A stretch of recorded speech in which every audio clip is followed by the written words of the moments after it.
শিবের প্রসাদ গ্রহণ করলে কুকুর হয়ে জন্মাতে হবে, এটি কি আসলেই সত্য? হরে কৃষ্ণ। শ্রী শিবের প্রসাদ কি খাওয়া যাবে? শিবরাত্রি ব্রত পালন করে শিবের অভিষেক পূজা আদি করার পর শিবের মহাপ্রসাদ শিব প্রসাদ কি গ্রহণ করা যাবে? সেই চরণামৃত কি গ্রহণ করা যাবে? এই বিষয়ে আজকে আমরা শাস্ত্র প্রমাণ সাপেক্ষে আলোচনা করব। এবং শিবরাত্রি ব্রত কবে পালন করতে হবে, কখন আপনি পূজা অভিষেক করবেন, অর্থাৎ যদি কেউ 9 তারিখ ব্রত পালন করেন সেক্ষেত্রে 8 তারিখ রাতে কি বিশেষ পূজা অভিষেক করা যাবে কিনা, এই সকল বিষয় আজকে আমরা আলোচনা করব। তো শিবের প্রসাদ গ্রহণ বিষয় আলোচনাটি গুরুত্বপূর্ণ, কারণ আমরা এই বিষয়ে প্রায় শতাধিক প্রশ্ন পেয়েছি এবছরের ক্ষেত্রে। যেহেতু সকলেই এই শিবরাত্রি ব্রত পালন করেন, সেক্ষেত্রে শিবজিকে যে নৈবেদ্য অর্পণ করা হয় সেটিকে গ্রহণ করা যাবে কিনা। আবার অনেকে মন্তব্য করেছেন, অনেকে জানিয়েছেন যে অনেকে বলে থাকেন যে শিবের প্রসাদ গ্রহণ করলে কুকুর জুনি নাকি লাভ হয়, কুকুর হয়ে জন্মাতে হয়। এটিকে আসলেই সত্য?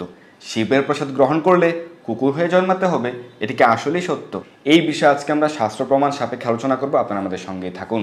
তো শিবরাত্রি ব্রত ফাল্গুন মাসের কৃষ্ণপক্ষের চতুর্দশী তিথি শিব চতুর্দশী ব্রত কবে পালন করতে হবে? বিশুদ্ধ সিদ্ধান্ত অনুযায়ী সারা বিশ্বের ক্ষেত্রে পালন করতে হবে 9 মার্চ।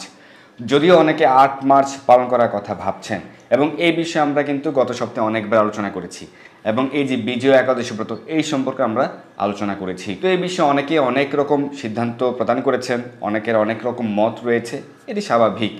অনেকে বলছেন যে কেন সনাতন ধর্মে এত মত রয়েছে বা কেন এত সিদ্ধান্ত রয়েছে।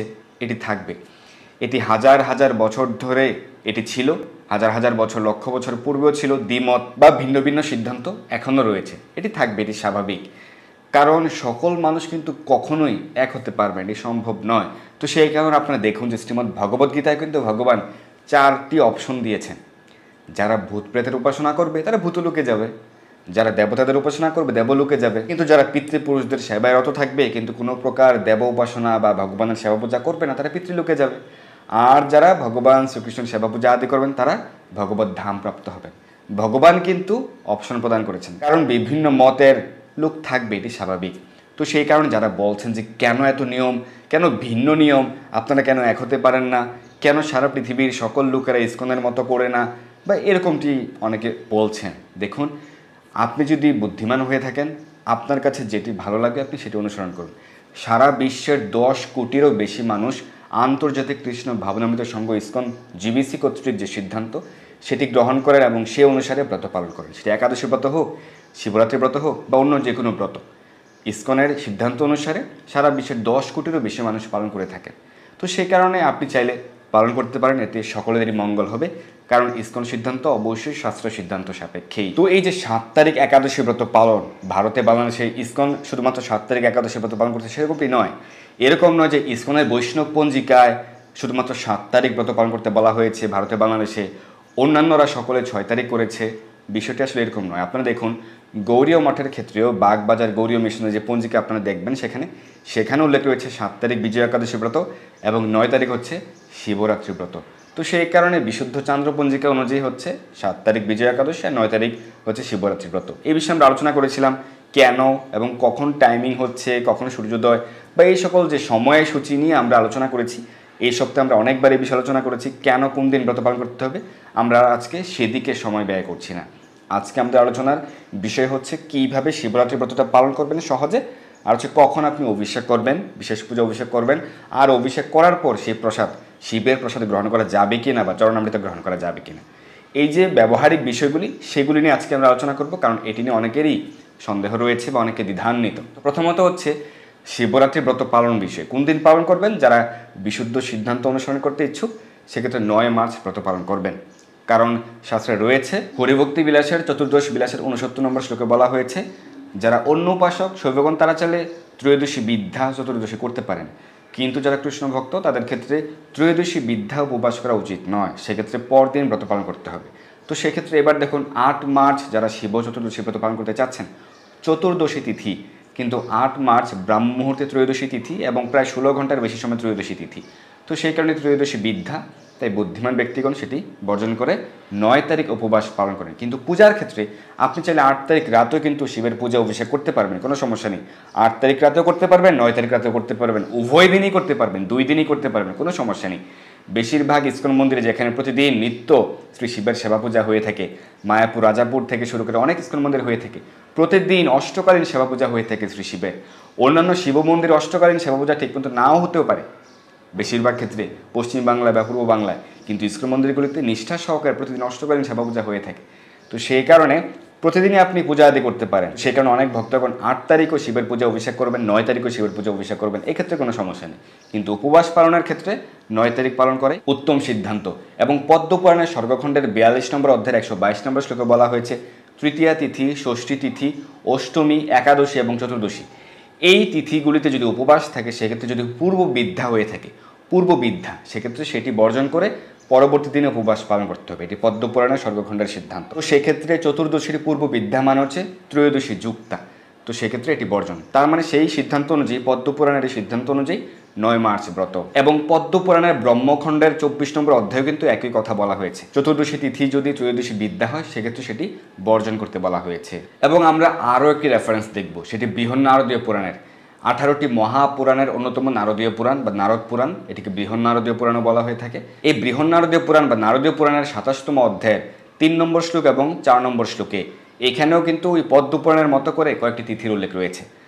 চতুর্দশী তিথি, একাদশী তিথি, তৃতীয়া তিথি, ষষ্ঠী তিথি সহ কয়েকটি তিথির উল্লেখ রয়েছে, যে ক্ষেত্রে পূর্ব বিদ্যা বর্জন করতে হবে। তো এই যে শাস্ত্র প্রমাণ, সেটি হচ্ছে সেখানে বলা হয়েছে একাদশী, অষ্টমী, ষষ্ঠী, পূর্ণমাসী, চতুর্দশী, অমাবস্যা, দ্বিতীয়া চ উপবাস ব্রত আদিষু পরবিদ্যাহ প্রশস্তাহ সুর্ণগ্রাহ্যঃ পূর্বসংযুতাঃ আবিরম্যাশ্চ তিথয়ো গ্রাহসু পূর্বসংযুতাঃ। অনুবাদ হচ্ছে উপবাস প্রভৃতি ব্রতের ক্ষেত্রে একাদশী তিথি, অষ্টমী তিথি, ষষ্ঠী, পূর্ণিমা, চতুর্দশী, অমাবস্যা এবং দ্বিতীয়া এই সমস্ত তিথির ক্ষেত্রে পরতিথির যুগে প্রশস্ত। পরতিথি মানে যদি পরের তিথি যুক্ত হয়, যেমন চতুর্দশীর উপবাস করবেন, এই ক্ষেত্রে যদি অমাবস্যা যুক্ত হয় তাহলে সেটি হচ্ছে প্রশস্ত, মানে অনেক বেশি উত্তম। পরতিথি যুক্ত হচ্ছে প্রশস্ত। যেমন একাদশীর ক্ষেত্রে আমরা দ্বাদশী তিথি যুক্ত হলে সেটিকে অনেক বেশি মান্যতা দিই, পরতিথি যুক্ত হচ্ছে প্রশস্ত। এটি নারদীয় পুরাণ সিদ্ধান্ত। পূর্ব তিথির সহিত সংযুক্ত হইলে গ্রহণ করিবে না। এই সকল তিথি ভিন্ন যে সমস্ত তিথি তাহা পূর্ব তিথির যুগে গ্রহণ করিবে। এই তিথিগুলি হলে, যদি এই তিথিগুলির ক্ষেত্রে হয় তৃতীয়া, ষষ্ঠী, অষ্টমী, একাদশী, চতুর্দশী, পূর্ণিমা, এই তিথিগুলির ক্ষেত্রে, পূর্ণমাসী মানে হচ্ছে পূর্ণিমা, এই তিথিগুলির ক্ষেত্রে যদি পূর্ব বিদ্যা হয় তাহলে গ্রহণযোগ্য না, করিবে না, গ্রহণ করিবে না, সে ব্রত উপবাস করিবে না বলা হয়েছে। সেই ক্ষেত্রে পরদিন ব্রত পালন করতে হবে, পরের তিথিযুক্ত ব্রত পালন করতে হবে। কিন্তু এই তিথি ব্যতিরেকে অন্য কোনো তিথি যদি হয়ে থাকে, যেমন প্রতিপদে উপবাস, অন্য কোনো তিথিতে উপবাস, তাহলে সেটি পূর্ব বিদ্যা হলে করা যাবে। তো সেই ক্ষেত্রে চতুর্দশীর কথা উল্লেখ রয়েছে, তার মানে শিব চতুর্দশীর ক্ষেত্রে যদি ত্রয়োদশী বিদ্যা হয় সেটি বর্জন করতে বলা হয়েছে বৃহন্নারদীয় পুরাণ, এটি মহাপুরাণ, নারদীয় পুরাণ সিদ্ধান্ত অনুযায়ী। এবং পরাশর মুনিও বলেছেন যদি অমাবস্যা যুক্ত হয়, চতুর্দশী তিথি যদি অমাবস্যা যুক্ত হয় তাহলে সেই অমাবস্যা যুক্ত চতুর্দশী তিথিতে উপবাস করা সেটি শ্রী শিবের আরও বেশি প্রিয়। অমাবস্যা যুক্ত চতুর্দশী তিথি হচ্ছে শ্রী শিবের অত্যন্ত প্রিয়, এটি পরাশর মুনি উল্লেখ করেছেন। তো সেই কারণে অমাবস্যা যুক্ত চতুর্দশী তিথির উপবাস হচ্ছে আবার 9 মার্চ। 9 মার্চ ব্রাহ্ম মুহূর্তেও থাকছে চতুর্দশী তিথি, সারাদিনের একদম সন্ধ্যা পর্যন্ত থাকছে এবং এরপর অমাবস্যা যুক্ত হচ্ছে।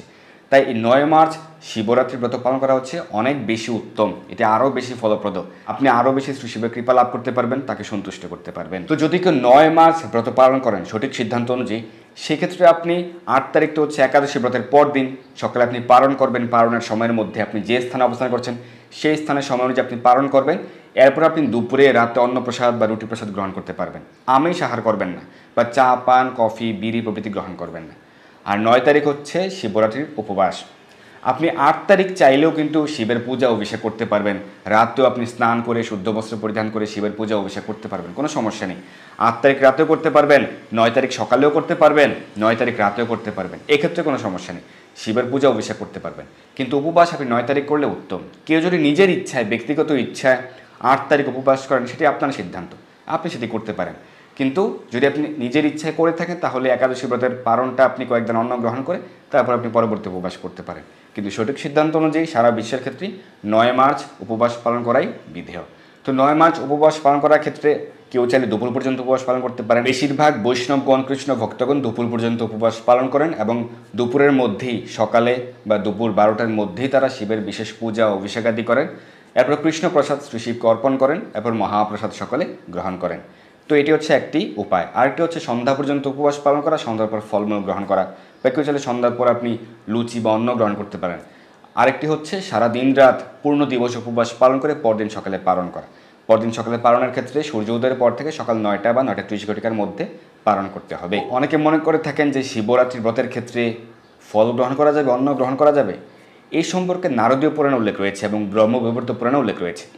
যারা শিব চতুর্দশী ব্রত পালন করবেন তারা সেই ক্ষেত্রে শিবের পূজা অভিষেক আদি করে আপনি ফল গ্রহণ করতে পারবেন, জল গ্রহণ করতে পারবেন, বা একবার হবিষণ্য গ্রহণ করতে পারবেন। তার মানে এগুলি গ্রহণ করা যাবে যদি সেগুলি কৃষ্ণ প্রসাদ হয়ে থাকে। তো সেক্ষেত্রে শিবের পূজা অভিষেকের ক্ষেত্রে দুধ, দই, ঘি, মধু প্রভৃতি দিয়ে আপনি অভিষেক করবেন। তো সেটি আপনি 9 তারিখ সকালেও করতে পারেন।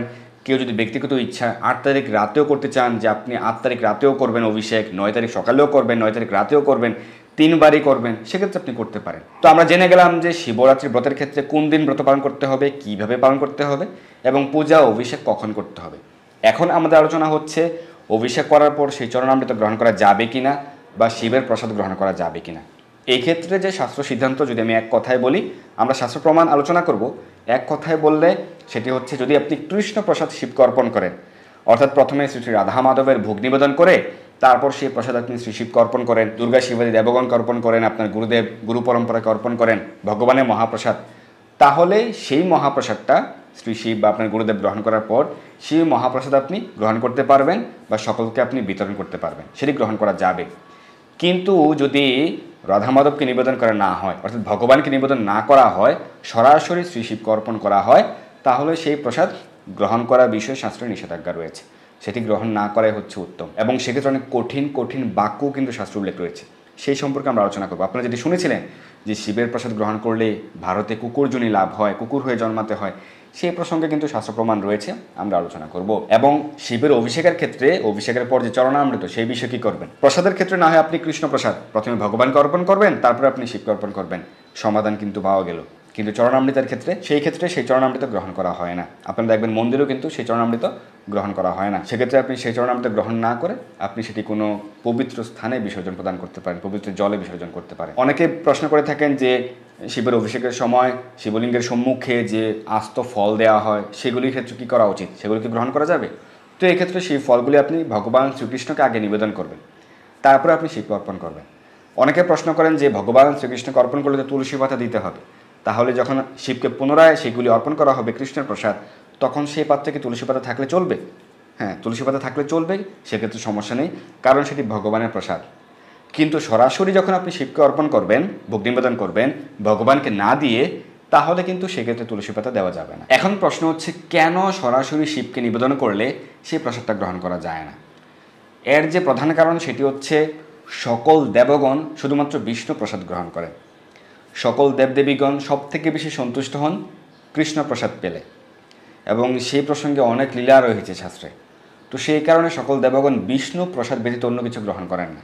তো যদি কেউ শ্রী শিবকে যে কোনো প্রকার নৈবেদ্য অর্পণ করেন, নিবেদন করেন, তাহলে সেটি কিন্তু শ্রী শিব স্বীকার করেন, সে নৈবেদ্য স্বীকার করেন, কিন্তু তিনি গ্রহণ করেন না, ভক্ষণ করেন না। তো শিবজি তিনি সেই নৈবেদ্য স্বীকার করেন, কিন্তু সেই নৈবেদ্যটা গ্রহণ করেন শিবের অনুগামী যারা রয়েছে, শিবের পার্ষদগণ, ভূত, পিশাচ, চণ্ডাল, কাপালিক, তারা সেগুলি গ্রহণ করেন, শিব তাদেরকে অর্পণ করেন। তো তারা শিবের পার্ষদ এবং তারা সেটি গ্রহণ করেন। তো যদি কেউ সেই উচ্ছিষ্ট বা সেটি প্রসাদ হিসেবে গ্রহণ করেন, তাহলে সেটি কিন্তু শিবের প্রসাদ হচ্ছে না, সেটি শিবের পার্ষদ যে ভূত প্রেত তাদের প্রসাদ হচ্ছে। তো সেই কারণে সেটি গ্রহণ করা উচিত নয়। শ্রী শিব হচ্ছেন পরম বৈষ্ণব, তিনি বৈষ্ণব শিরোমণি। তো সেই কারণে বৈষ্ণব প্রাধান্য হেতু কিন্তু সকল বৈষ্ণবগণ এই শিবরাত্রি ব্রত পালন করেন এবং তারা কৃষ্ণ প্রসাদ শিবকে অর্পণ করেন। তাহলে শিব আরও বেশি সন্তুষ্ট হন এবং সকলকে বিশেষভাবে কৃষ্ণ প্রেম ভক্তি প্রদান করেন। এবং শাস্ত্র প্রমাণ হচ্ছে, পদ্ম পুরাণের উত্তরখণ্ডে রয়েছে, ভৃগুমুনি অভিশাপ প্রদান করেছিলেন, যদি কেউ সরাসরি শিবের প্রসাদ গ্রহণ করে, শিবকে সরাসরি নিবেদন করে সেই প্রসাদ গ্রহণ করে, তাহলে তাকে চণ্ডাল হয়ে জন্মাতে হবে। সেই কারণে কৃষ্ণ প্রসাদ শিবকে অর্পণ করলে, সেই প্রসাদ গ্রহণ করলে আর সমস্যা হবে না। সরাসরি যদি শিবকে অর্পণ করা হয় নৈবেদ্য, তাহলে সেই প্রসাদ যদি কেউ গ্রহণ করে, ভৃগুমুনির অভিশাপের কারণে তাকে চণ্ডাল হয়ে জন্মাতে হবে। এটি পদ্ম পুরাণের উত্তরখণ্ডে রয়েছে। এবং ব্রহ্মবৈবর্ত পুরাণের কৃষ্ণ জন্মখণ্ডের 37 নম্বর অধ্যায় রয়েছে যে পার্বতী দেবীও কিন্তু একবার মনকষ্ট প্রাপ্ত হয়েছিলেন, কারণ শ্রী শিবজি তিনি পার্বতী দেবীকে না দিয়ে নিজেই নারায়ণের মহাপ্রসাদ, শ্রীকৃষ্ণের প্রসাদ তিনি গ্রহণ করেছিলেন।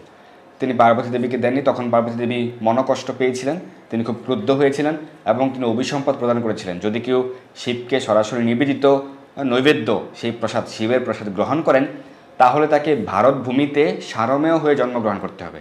অর্থাৎ ভারতে সে কুকুর হয়ে, কুকুর জনিতে তার জন্ম হবে, ভারতে তাকে কুকুর হয়ে জন্ম নিতে হবে। পরে যখন পার্বতী দেবী শান্ত হয়েছিলেন, তখন তিনি তার অভিসম্পাদকে, তার এই অভিশাপকে তিনি প্রশমিত করেছিলেন। তিনি পরবর্তীতে আরেকটি বিধান দিয়েছিলেন যে যদি কেউ ভগবান শ্রীকৃষ্ণকে, ভগবান নারায়ণকে নৈবেদ্য অর্পণ করেন, আর সেই নারায়ণের মহাপ্রসাদ, ভগবান শ্রীকৃষ্ণের মহাপ্রসাদ বিষ্ণু প্রসাদ যদি কেউ শিবকে অর্পণ করেন, তাহলে সেই প্রসাদ সকলে গ্রহণ করতে পারবেন।